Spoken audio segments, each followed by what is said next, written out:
Welcome to Indian Community. I'm your host Rahul Mehra, and with me is my co-host Amit Gupta. And together we are thrilled to host Atal Agarwal, IIT alumnus and founder of Immigrant First, a tech-savvy, community-focused activist and athlete.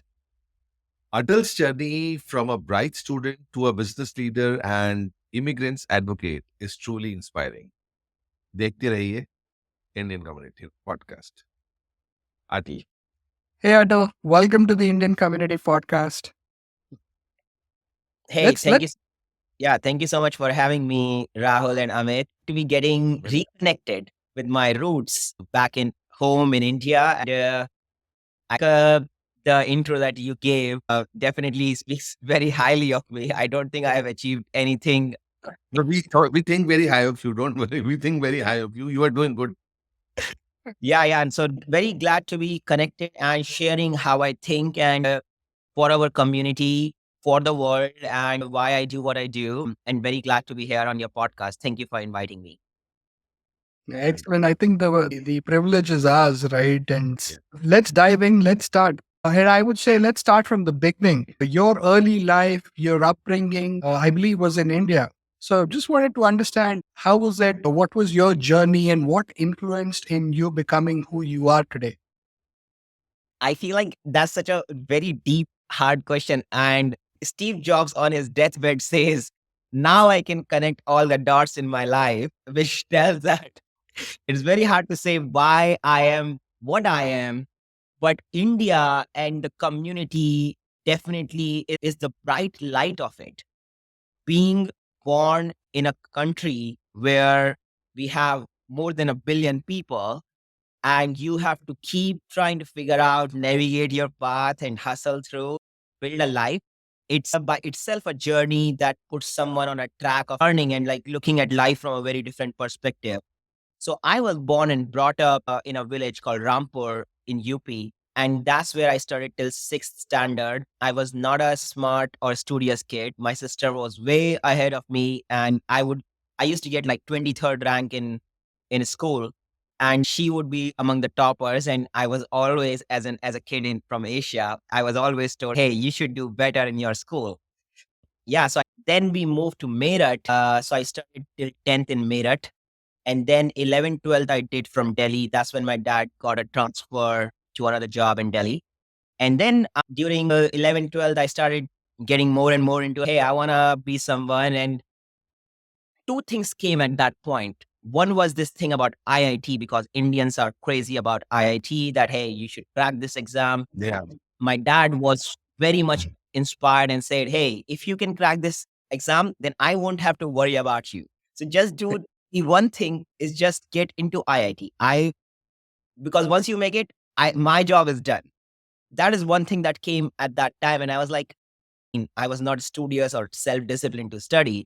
It was pretty hard for me to crack the IIT exam. But at the same time, there was another feeling that was in me that time, is about reading all this history about Gandhi and everyone, and looking up to these leaders and saying, I want to be the change I want to see in the world. And activism was also at peak in India, where Anna Hazare was doing all this movement of against corruption, and he was sitting at Jantar Mantar, and Arvind is supporter. And I would go for my IIT exam and watch news after coming back home about what happened for the fasting today. And there were days when I missed my test exam on Sundays just to show up at Jantar Mantar. So I would sit there, I would go to these movements, because I was like, I can't say that corruption is bad if I don't show up to the causes that truly matter to me. So there were times when me and my friend both, if we have to go for a test which was important for IIT, and he's like, bro, why are you not eating today? I'm like, because I am fasting. He's like, but you are not in Jantar Mantar. You don't need to fast. But I'm like, it feels like this is the right thing to do if I'm not able to do it. So somehow that activism and activated at an early stage, where I would go and have these posters that I would put on the walls in Delhi, telling people about awareness against corruption. Then I slowly, when the Aam Aadmi Party started, I was initially involved in supporting that party too, because I was like, yes, I want some new change to come in the country. And that change, when Arvind Kejriwal was proposing, came out in big way. And then when I learned that Arvind Kejriwal went to IIT Kharagpur, I think that was also a part in my life. It was like, I would like to study at a place which inspires me. And there were a lot of leaders from IIT Kharagpur at that time who were bringing change in their own ways to the world. And I was like, this college would provide me with a platform where I can see what change I want to bring. I don't need to agree with changes of other people, but I can be the change that I believe in. And that's what motivated me to go to IIT Kharagpur. So once I got into IIT Kharagpur, I feel like this activism kind of started taking shape. And I got very popular in my first year at IIT when I was advocating for reforms in the student mess. And I was like, why would I have to eat this bad mess food? And I did some kind of like protest, some kind of like advocacy. I got all the students together and we improved the food a little bit. Then I also got elected to be the mess secretary. And then Where's secretary? And you get free stuff too. yeah. So I became the mess secretary and I started bringing like more and more changes. And at some point, they ended up suspending me from that role. They were like, this guy is too vocal about these things. But then it's crazy how I never thought, but just because I had the right intentions to serve people, I ended up becoming the student college president with the highest votes in my third end of third year, when I really thought they are not going to even allow me to become the college president because I was suspended once from a mess secretary role. This tells me that there is justice in the world. And if you see me fighting for Indians, it's that I have trust and I have hope that things can change for a better. And one thing that inspires me when I live in San Francisco is that when I go to this ferry building here, there is a statue of Gandhi on the side of it. And that statue of Gandhi says that, where Albert Einstein, if I remember, has said, it's unbelievable that a man such as Gandhi walked on earth. And I saw that probably 4 years ago for the first time in my life. And I sat by that statue and I asked myself, given they might have only met once in their lives, but it's a bold statement from a bold and a very successful and inspiring human being to say something about Gandhi. And this statue, which is in San Francisco, a land which is far away from anything where Gandhi created impact, this just tells me that there is truth, there is justice, and there is value in being on the right track, leading with right intentions. So I think that has been very inspiring to me over all these years since I have seen that statue, that fighting for right thing is more important than me as an individual. Because if human freedoms are not respected, then we are all in this challenge together. And that's why I advocate for immigrant rights, because I feel like if immigrants won't get their right to vote, or if they would be put in this 100+ years of green card backlog, their right to vote is getting delayed. And in a democracy, delaying someone's right to vote is delaying someone's say into the system. And as a legal taxpayer, I just feel that is unethical, it is immoral, and it's a crime. And once I started thinking deeply about it, I was like, I have to do something about it. It's not that how many people support me. Even during the time of Ironman race, I was the only one running because I believed in it. I just thought, no, this is wrong. And irrespective of what other people believe in it or not, if I don't stand up for what is wrong, and I don't stand up for fighting for the right things, then I would be the one who would be contributor to actually keep it this way and believing that it's okay. And I was like, this is not okay. At least if 100 years down the line, someone else comes in, I would want them to know that, no, I fought for the right things, because that would make me feel a lot happier than anything else. So that's how my all this journey has cultivated into activism and or advocating for rights where we are today. Atal, I had read somewhere about the kayaking incident, a near drowning incident that you encountered in your life. So did that you overcame that adversity. So has it somewhere helped you shape your philosophy? Yes. So that was a big incident. So let me give you some background. So I like exploring in life and I like trying out new adventures. Some of them are failures, most of them end up failures, some of them are success. You only know about the successful ones because that's just how the world So we works. can say successful and not so successful ones. Why call it failure? Otherwise, nobody would try it. Yeah, exactly. I was very curious about living in a forest in America where I was like, I want to live by myself and experience nature. So I took this cabin near Nevada City in California, and a cabin, an isolated cabin where I was by myself.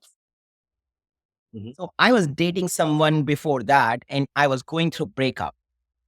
And breakup, I was the only one by myself in that cabin, and that gave me 6 months of time to spend with myself. And that was not the easiest part of my life because I just felt the most disconnected from the world in those 6 months by myself. And there was another thing that happened in the cabin I was living in. A year ago, in that same cabin, someone did a suicide. And I didn't know the whole story of it, but just knowing that feeling of someone took their life in that house and I'm living there by myself, completely disconnected from the world. I would go through a journey by myself every day, figuring out why would someone think about taking their life? And I was like, no, this is not how the world should be. Like we are always together. There are 8 billion humans. There is no point of taking your own life because life by itself is short. We have only few years that we get to live on earth. So that just like really challenged me to the core of my thinking and made mortality as a part of my lifestyle. And at the end of these 6 months is when I planned out this kayaking trip and I didn't know how to swim. And it was in Lake Tahoe. And I was with my friends and I was very excited that, okay, everything is coming to an end now. I'm starting my new phase of life, moving back to San Francisco and everything. And I was just like having a good time in Lake Tahoe. And it was a 1 person kayak. And I'm in the water. And my kayak, just because some waves came in, my kayak flipped. And I was definitely not very conscious and I didn't have a life jacket at that time. And I was like, holy cow, this water is cold. This water doesn't let my legs move in this moment. And Oh I'm my God. holding on to kayak on one side and my legs are not moving. And my friend Todd was there. And I'm like, Todd, bro, help me now. And Todd is like, he's like, he loves kayaking and he loves adventure sports. He's like, bro, and he has similar 1 person kayak, but he's an expert in all these things. And I shout to him that, bro, save me now.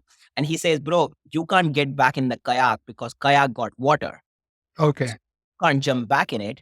And I was like, so you help me with your kayak and take me back. And he says, I can't because my kayak is going to flip too.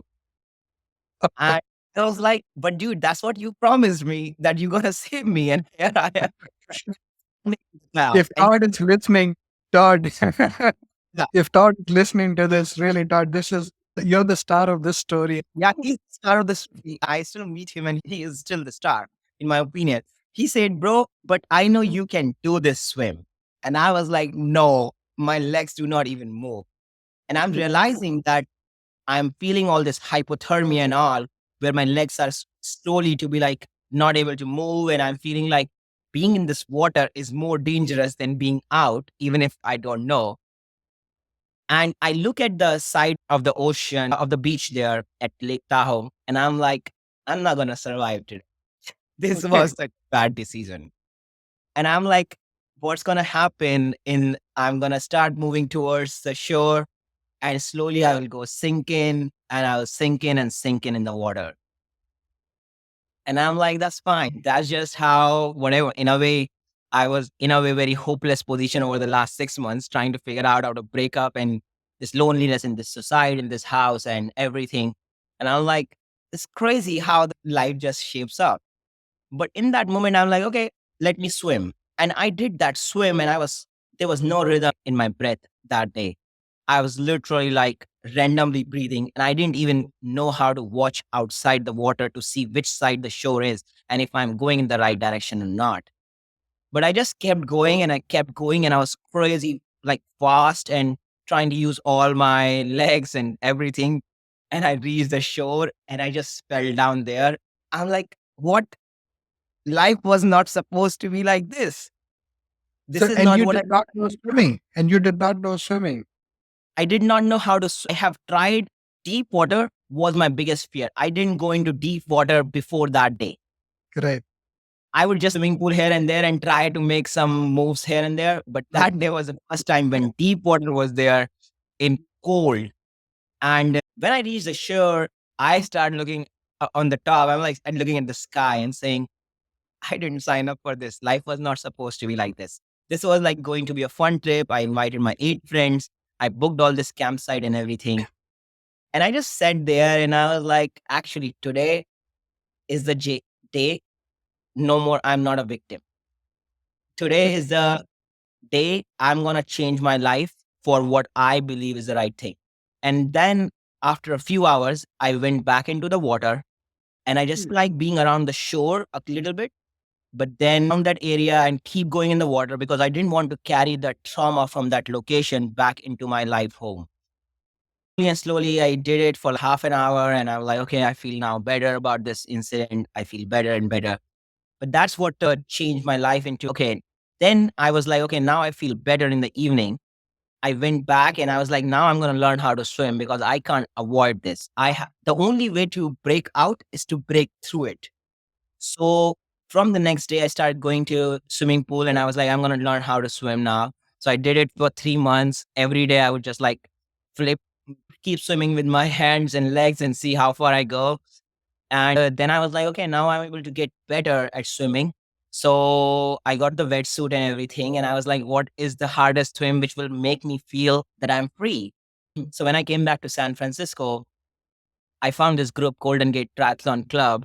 And one day I remember I went to their 6 p.m. like small training session and I said to this lady that, hey, can you just watch me as I'm going to jump into this water at this place? I just want you to be around me because this is my first time getting into water. And she was around and slowly I kept doing it and I come back and then I go in again and I'm like, okay, it's not that bad. And after that, once I realized, okay, it's not that bad, I should sign up for this swim from Alcatraz. And that's when I signed up for the swim. They drop you around Alcatraz Island and you swim back from there to the shore. And in the middle of that ocean, there were two feelings. One feeling was of this freedom about now I am free. Like I wasn't free until from that Lake Tahoe incident until I did this. And I was like, in a way, I was like, there were tears in my eyes. There was this feeling of freedom and there was feeling of taking free of my fears in that moment. And I'm like, now I'm proud of myself that I went this far for my freedom to like get out of it. So I feel like that incident, Lake Tahoe incident, taught me how close death is in life, that we don't even know when death happen. And that has been a lot of my thesis in life since then, where I am like, if I have to think about life like long, no, life can be as short as today. Today might as well be my last day. And that's why at the end of the day, I try to make sure that I'm ending my life on a good note so that if today is the last day, it's still, I'm able to leave the world better than I found it.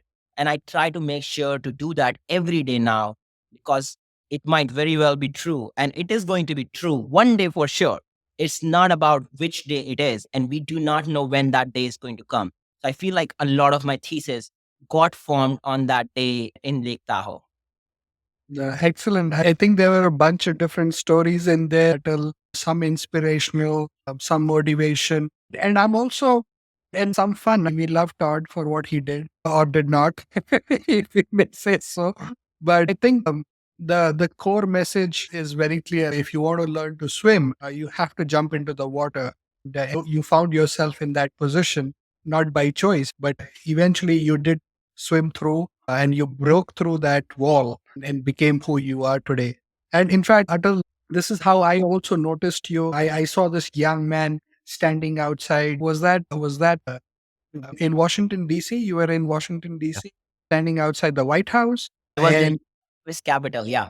yeah, the US Capitol. That's where I did see you. And I'm like, look at this guy. And you had this video talking about what you're doing and why you're fighting for immigrants. And I just want to bring that story back here to our listeners and viewers in terms of why are you fighting for the rights of immigrants in this country? What is the motivation? Is it a personal story or what inspires you? Because I see you every day on LinkedIn, on Twitter, and there is this one message that you'll always post, right? Which is great because you've got this voice going on for the rights of immigrants. But why are you doing this? What is there in you? It's kind of funny. Why I'm doing it? By the way, I'm not in the green card backlog. Correct. And I know that. So this is I have not applied for my green card backlog. I think my reason for this comes from a place where I just, if there are people who have power and who are rich, and there are people who don't have power and who are poor, I have seen a lot of richness in life and I've seen a lot of power. As a student college president, if first of all, you can't be the president of the whole 8 billion. So correct. you always the president of a very small community, be it America, India, any country. And for me, that was my college because that was in a village and there were only 15,000 people. So in a way, I have seen a lot of power in that about what power makes you feel like. And being very popular, I have seen what fame feels like. And fame is something which not that I like having, it just comes naturally to me. It's not that I don't like having it either, but it just comes naturally to me. I know fame comes naturally to me. Third thing is the money. And given my story about being adopted in a way by one of the most successful alumni from IIT Kharagpur who saw me, he paid for my education for masters, and then living in Hawaii for 6 months and then traveling in his private jets and realizing what money can offer and what money can't offer. That was also a very interesting revelation to me that what I'm chasing is not money. What I'm chasing is not power. What I'm chasing is not fame because I've got all these things. Then what am I chasing? And I think Marcus Aurelius did inspire me a lot. He was a Roman emperor and he has written a book, his own vulnerabilities and meditation in his book Meditation. And that meditation book came out handy to me when I was depressed myself. And I was reading his book and I was like, wow, this person was at the highest level of powers in the world at one point of time in history. And he talks about how hard it was for him to wake up every day, to believe that there is a purpose to life, that there is a meaning of life, that he has to get up and do his duty. And I was like, if this person who is one of the most powerful person in human history had to undergo all this pain and struggle through waking up, I am just no one. Mhm. When Marcus Aurelius inspired me by sharing his vulnerabilities, I was like, he's able to help me live a better life.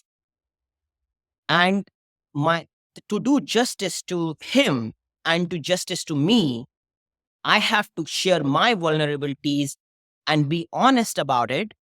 And if I am not honest about it, then I am not even living his legacy. And I'm not even leaving my legacy of being an honest man in the world. So that's how kind of it started. Now, why I'm fighting for the rights of immigrants? I feel immigrants from India are some of the most talented people in the world right now. Absolutely. US is taking like around 70% of H1B immigrants from India. 35 to 40% of students who are coming to America are from India. Now, what I'm feeling is I trust people blindly. And when I started realizing that what is really happening is these people are put through a system where they are stuck in their lives and they are not offered hope. I was like, this is wrong, because I looked up to America as a great land, which is all about freedom and dreams. Like the whole idea of America in my mind is an American dream, a dream where you can be anything you want. As so, if I look at the world where every human being born on anywhere in the earth has the right to rise to any position of power, money, fame in the world, irrespective of where they are born, that is truly very important to me, because that's how the world should be. If we do not create opportunities for people to be born anywhere and not allow them to rise to any level in the world, then this is not a free world. And how free is America if it's not happening in America? So I realized this is wrong, where someone who, just because of their quality of mind, is not able to rise to the top places in the world. And I found this is happening with Indian immigrants. And a million of them are stuck in this backlog where they don't even have a say in the process to be able to justify that, hey, I have my right to vote. I want to have a say in the political decision making of this country because I am a legal resident. And I initially thought it's just the backlog of green card, but we need to understand that this backlog changes into delaying your right to vote. And if someone's right to vote is delayed for 100 years, which means they spend their entire life without any rights in a country, and they are paying the taxes. So I came back to the thinking like, okay, what was happening in 1776 when America was going on this first fight for freedom? And it was all about, there is a North, which was like, hey, we should have equal rights. And there was a South, which was like, hey, our economy works on keeping people on a system where some people do the physical work while we make money out of it. And that's how our economy is based. And there is all this fight for independence because America is like, okay, Britishers are there, but we want to have our own freedom in this country. We do not want to be run by another place. So I was like, okay, so we got independence here in America, 1776. People did not believe that slavery existed in 1776. And some people believed in that this is wrong. And in 1800s, it led to a civil rights movement where people are like, hey, I want equal rights. All men are created equal. That's what the Constitution promises.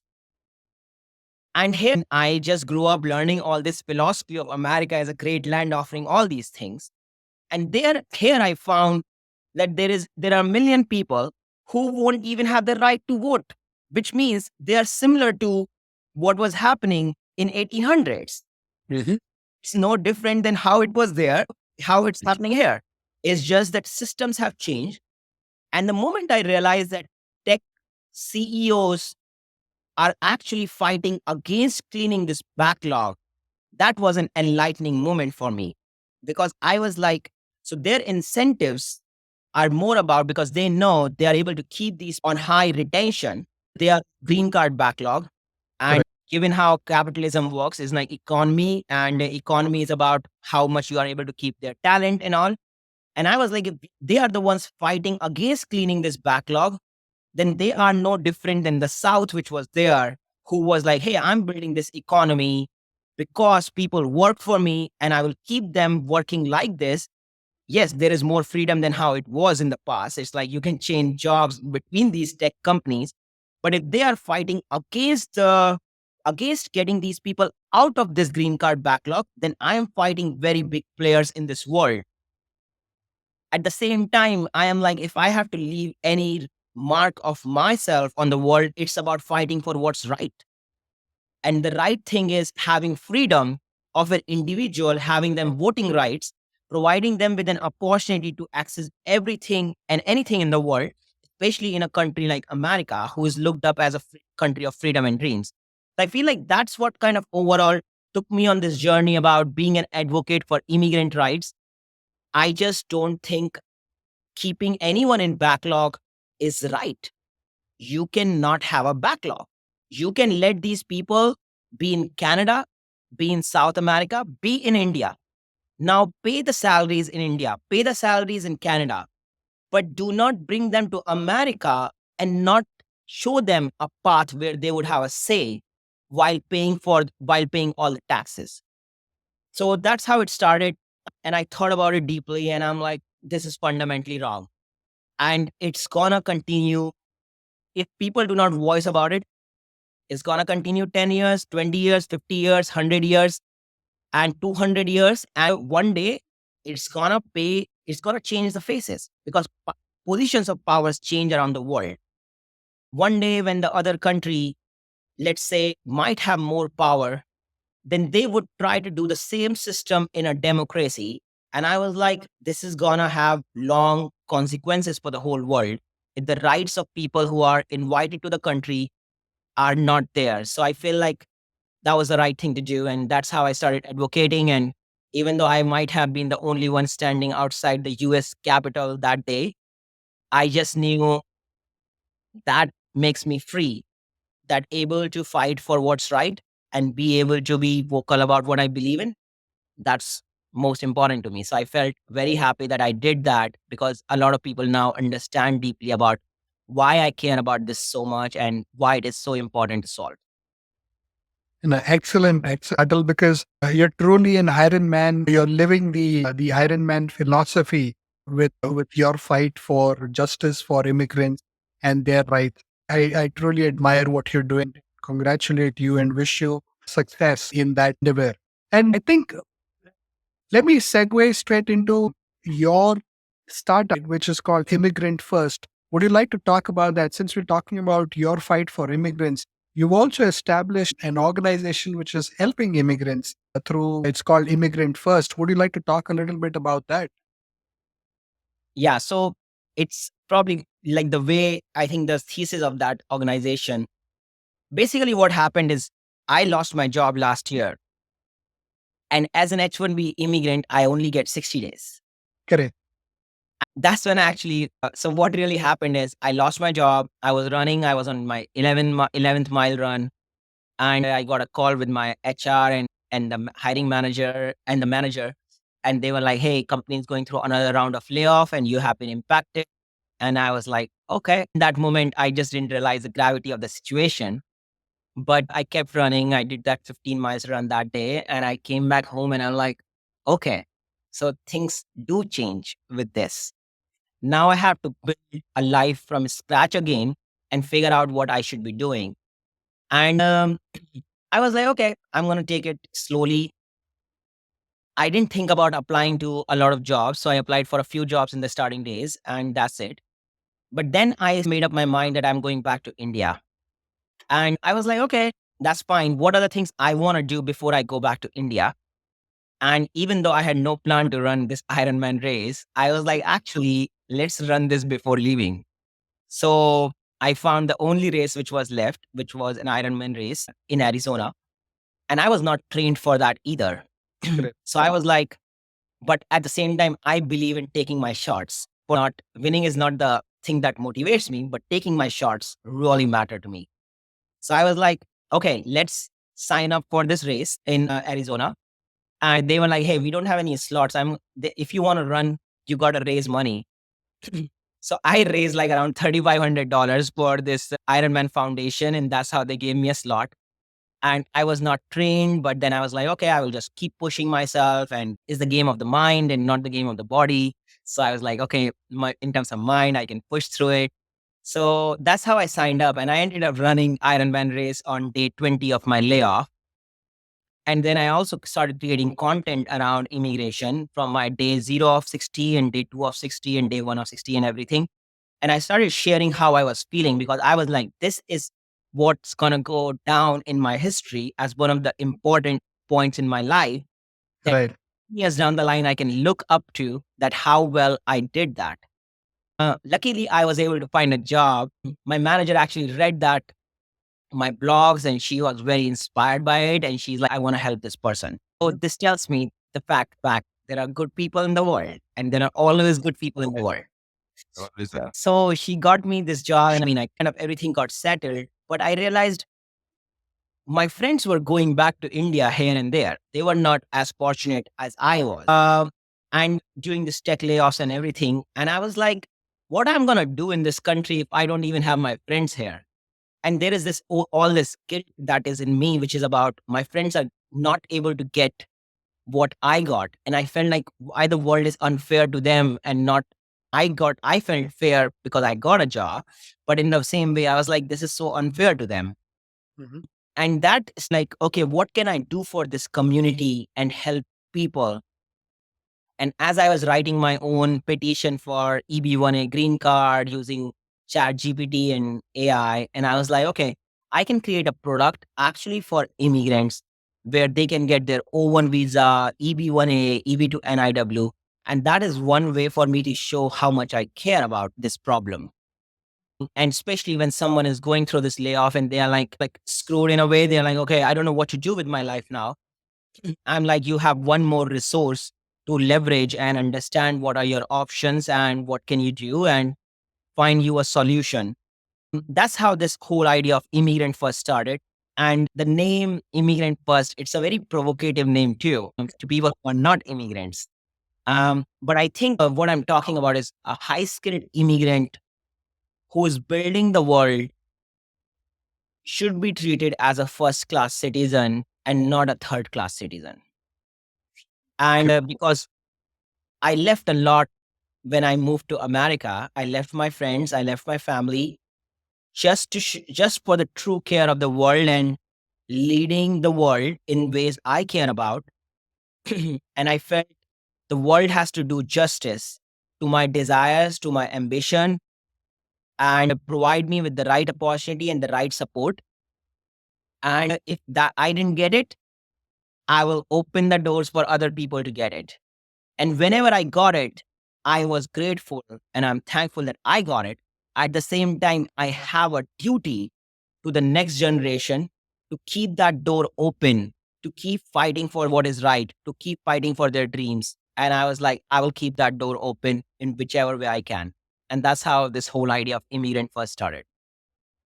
That's excellent. Which visa hold are the right persona for Immigrant First? Is it a specific category that's eligible to move up into these new categories? So Immigrant First right now is like an AI powered marketplace. So you have lawyers there, you have experts there in immigration who can Okay. help you resolve your immigration challenges. So it's like a place where as an immigrant you go there and say that, hey, I got through this layoff and I want to know what I can do now. Or Okay. if you are like, hey, I'm on H1B and I'm stuck with my current employer and I want to know how to move out of it. Okay. And there are lawyers and experts who can guide you where you can start building your profile for your green card, which is through EB1A or Okay. O1 visa, which I consider O1 is one of the most free visa where you have more control of your life in your hands.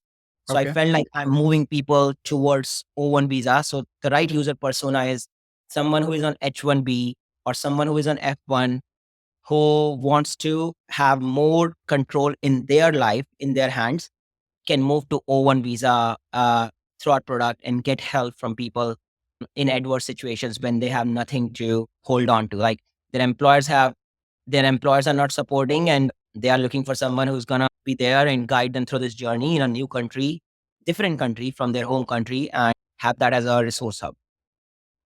Excellent. Thank you. So this is for our listeners and viewers. So if you're on an H1B and you're thinking about what do you do and you're waiting for this backlog to clear, then please look up Atal. We'll post his links in the description below. So do look up to Atal on Twitter, on LinkedIn, and of course on Immigrant First, right? So it's a beautiful venture out there. And Rahul, I just want to share one thing before I hand it to you. And Atal, you mentioned this, the human side of the immigrants, right? So in fact, we were speaking to this gentleman Ankit Jain yesterday. He's a senator, a shadow senator for Washington D.C. So he's standing up for the same sort of subjects, the topics, and he's also the son of an immigrant. And he was describing his parents' story to us, where his parents stayed overnight outside the immigration office. They stood and slept there in that queue just to file in their papers, right, and to submit that application. So they had to stay there, both husband and wife. They stayed over 24 hours in queue just to submit an application. And while they were there, There were people who were offering them food and they thought they're homeless, right? So a lot of people who were passing by thought that they're homeless and people were offering them food.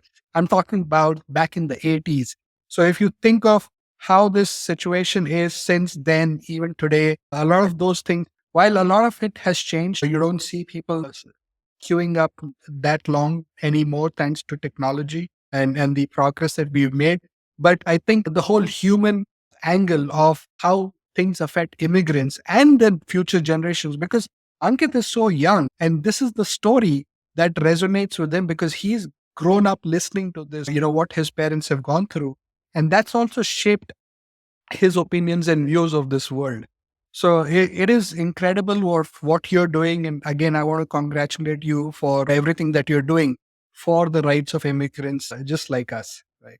Thank you. Yeah. No, thank you. And thank you for sharing that story. So America does not exist without the world. We have to acknowledge the fact that we are all together in this good, bad, and the ugly world that we have created. America, Canada, South America, Russia, everything is together. We are all towards this one consciousness. This is like my Buddha side speaking. Like we are all together in this. It's not an isolated island. America is not an isolated island. And immigrants are the real leverage of America. And Reagan has spoken about it in 1980s and how this country is a nation of immigrants. So I'm not asking for much. I'm asking for equality, basic respect, and justice. And I'm asking if you want to close your border, please do. But do not put people through suffering through this journey when they are coming to the country, especially putting people through this 100+ years of green card, because this is like a wasted potential of Earth. So Earth creates human beings and human beings have to live their dreams and be free. And when some country is limiting that freedom, that's not right. That's against the kind of constitution of the US. So when I hear stories like where people have struggled in the past, yes, struggle has changed in the ways how struggle is. But we have to acknowledge as we are moving up and up in the Maslow hierarchy of needs and our basic needs are getting fulfilled, we have to acknowledge we are moving towards a higher consciousness. And it is important for everyone to be respected on merit and treated equally. And we should always be thinking from the higher consciousness in these things. And that's what I'm fighting for. Excellent. Good one, actually. Commendable. You speak very well. Thank you.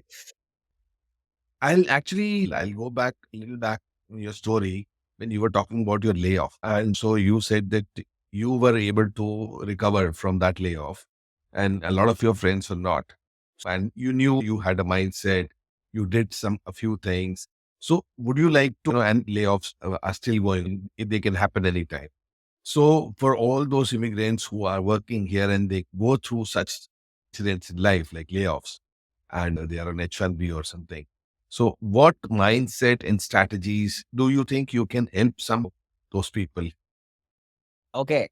cultivating mindset strategy, some sort of strategies to recover out of those, come out of those It's the situations? warrior mindset, half Buddha, half Ironman. What is that? How do you actually get into that zone?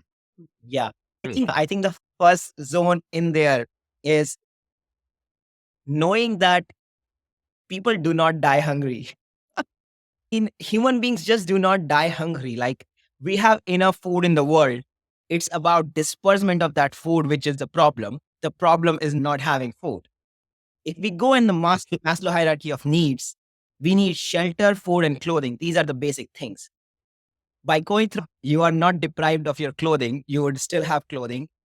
You still would have food to feed because that is not the real problem. It's the efficiency challenges, and you would be able to figure out how to get that food. And the third thing, what is at stake is a shelter, which you are concerned about.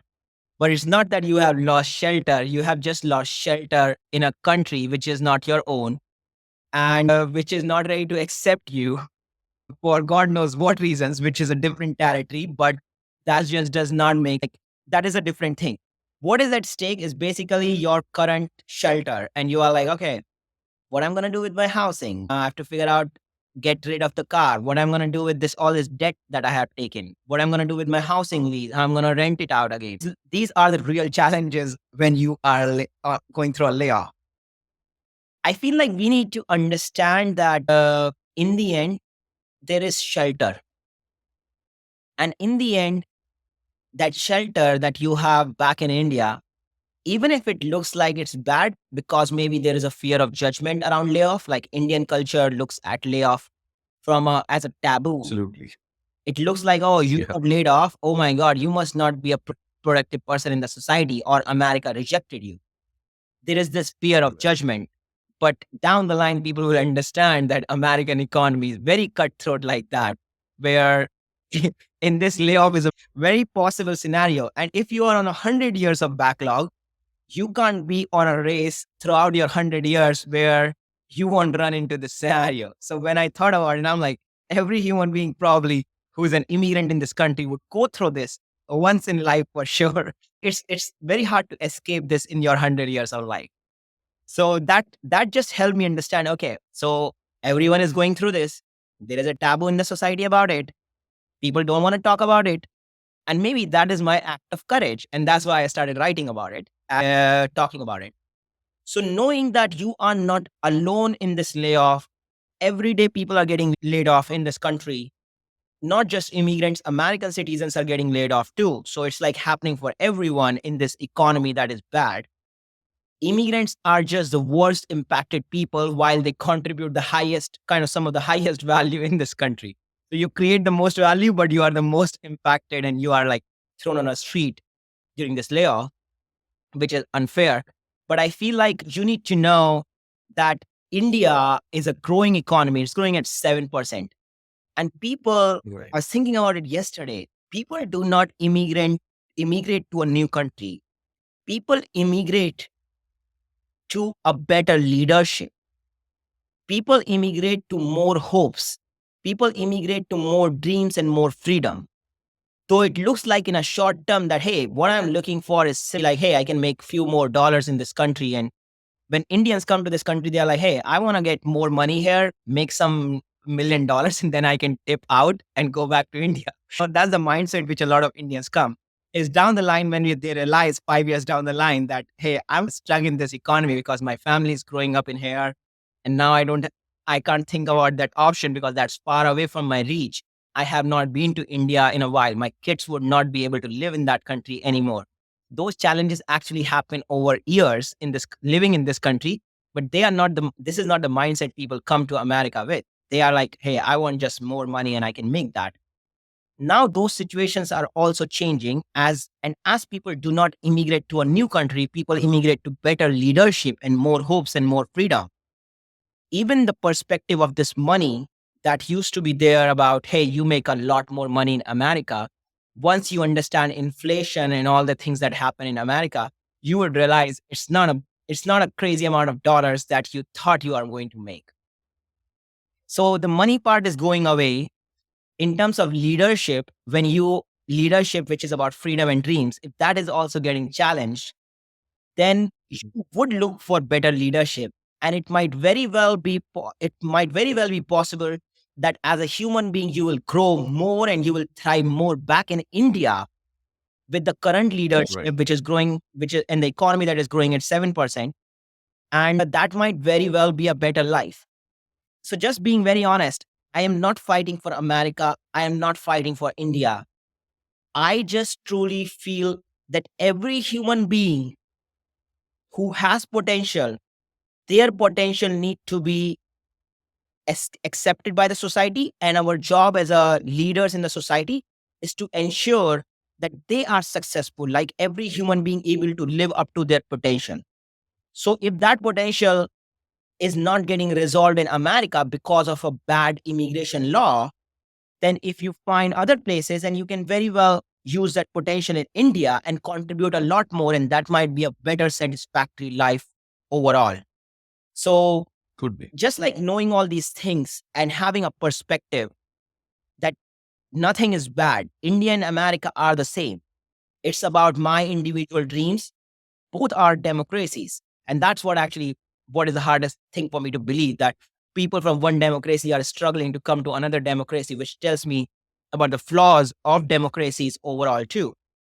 But we have to understand that our job as an individual, collective good of the society, we talk about America and India, but when we talk about individual, which is the biggest and the most important thing for any democracy, it is that am I able to live up to my potential or not?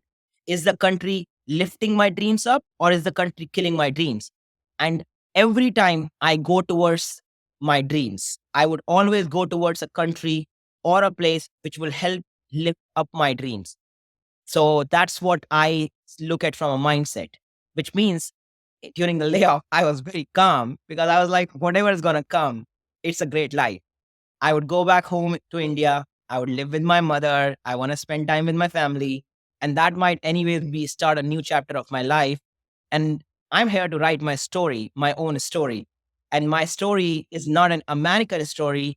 It's not an Indian story. My story is my story, my story as me, as an individual, living with authenticity, living with courage, and fighting for what I believe in. And that is all that matters in the end. So I felt that that's the mindset with which I approached my layoff, which turned out very well, I guess.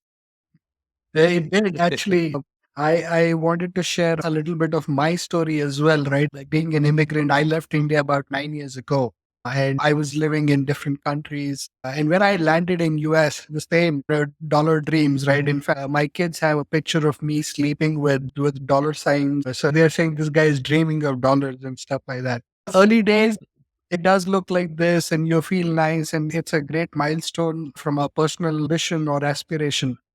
And then slowly you start living and you start spending, and then you say, okay, now you need a house, you need a car. Where I live, we have terrible infrastructure in terms of public transport, right? So you have to own a car if you have to do anything in the part of the country that I live in.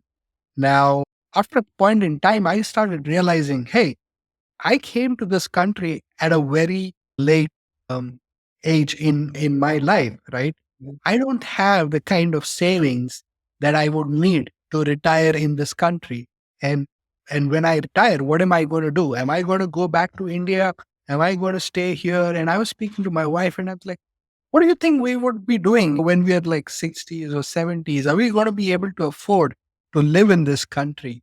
And that's when I thought of not just me, there are millions of other people who would pretty much be in the same boat. We come as immigrants, we leave everything that we have established back home, and we come here, and now we're pretty much starting from scratch. You're literally on ground zero, and then you Yes. have to start building upwards and build that foundation down so that you're able to sustain retirement.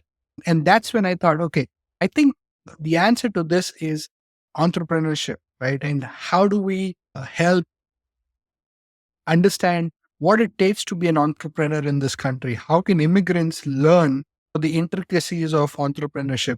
And that should help them build some sort of a sustainable future so that they're able to stay closer to their families and friends when they retire. Because that's another thing. If I have to go back to India after my retirement, I'm going to have to make friends all over again because I would have to leave my friends from here and then go back over there. Maybe Rahul will still be friends with me. So I'll speak with Rahul, but otherwise we would have, build from scratch. And that's when I thought, okay, how do we build a platform or a forum for Indian immigrants to learn more about other immigrants who made it happen? So we're trying to speak with people like you who can inspire them to look outside that shell and create something which is memorable and unforgettable at the same time. That's our goal with what we're trying to do with Indian community. And likewise, even for Rahul, he's trying to help people in India become global entrepreneurs, right? So there are a lot of Indian entrepreneurs who are building great products which deserve a global stage. And that's exactly what Rahul does. Them position themselves as a global organization or global entrepreneurs. And this is why we are trying to build this whole Indian community, right? So we're trying to talk to people, get their stories up front, and simultaneously we're also learning. So really a pleasure speaking with you, Atal. No, definitely. Yeah. I feel like you are touching on the right thing, entrepreneurship, and we want to make sure that people have a chance to be an entrepreneur. The challenge, another challenge with America, which we didn't talk about, is middle class is not there that much. And when there is no middle class, then there is no prosperity happening of the whole society. Poor are most of the poor people remaining poor and most of the rich people getting richer. The inequalities, and there is no middle class, which means the poor doesn't get to middle class, which means prosperity is not there. And that is another challenge. And I feel like immigration law actually has role to play with it, because in H1B, you are stuck with your employer, which means you would not be able to get to middle class or do entrepreneurship. And that's another problem, which in a way O1 solves, which the visa we are helping people get. So I feel like you are touching on a very sophisticated, very important topics to actually improve the prosperity of our community overall and bring these people together. So thank you so much for actually everything that you are doing. I feel there is a lot of value to be created. And as we are creating it for our community, our responsibility is always for the entire world Correct. to show path that we have, that we want to create for everyone, and always Right. think from a higher consciousness. Because in our philosophy, in my philosophy as an Indian, what I learned is all human beings are indeed equal, and it's our responsibility to show them a higher path. That's our spirituality and everything that comes into our culture too. So I feel like whatever you are doing for our community has a lot of benefit for the entire world. And definitely it's a great effort. Thank you. Yeah, and that's Yeah. also our motto, right? Vasudevam Kutumbakam. So Yeah. this whole world is our home, and we have to live and coexist together. Yes. And they're very hardworking people on both sides of the world. And they're really intelligent. They work very hard in their studies and everything, even in their professions. So they must achieve. They must achieve what they are poised to. Perhaps yours and ours, but perhaps it goes a little a little bit in direction. People are be able to make use of it. Yeah. I 100% agree with you. I think hardworking people should be achieving what they want, because that's what we are Yeah. showing as a world, that hey, if you work hard, there is success. When the hardworking people are struggling, what are you going to tell to the people who are not ready to work hard? Are you going to tell them to work hard? It just doesn't even make sense. I feel like definitely we have to ensure that there is justice to the people who work hard, study, and follow at least whatever the world suggests them. So I feel like definitely this is all great work, and hardworking people must get what they want. And there should be a path for them to get enlightened, self mastery, and show the path to the next generation. So thank you for everything you are doing. Amit, do you think we would Time for move a to the rapid next? fire. Yes, we do. We should do that. Yeah, that's a very quick one. Yeah, go ahead, Rahul. Yeah. Should I do that? Okay. Okay. So, Ati, I'll ask you very quick questions, very objective answers. So, I'm just starting it right away. Coffee or tea? Now, tea, no coffee. Okay. I got rid of. No coffee. Yeah. Okay. Okay. Early bird or night owl? Early bird. Okay. Great. Favorite book that inspired? There is a book by Krishnamurti called as Relationships, Relationship with oneself, with others, and with the world. Talks about how everything in the world that happens is a kind of like a partnership of different types of relationships.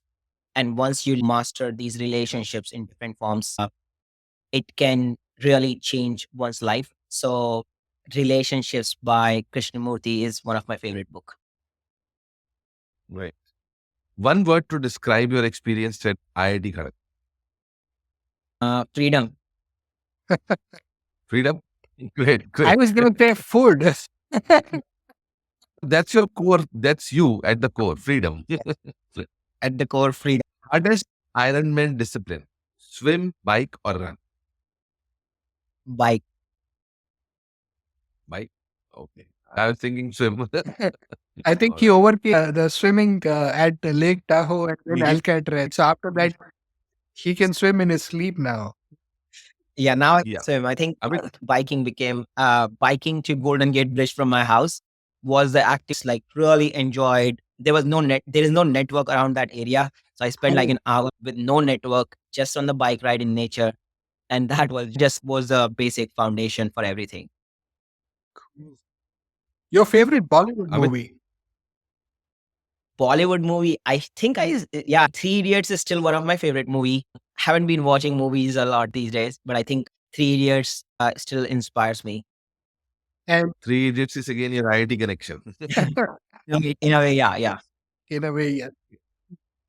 What's your favorite stress buster activity? Biking.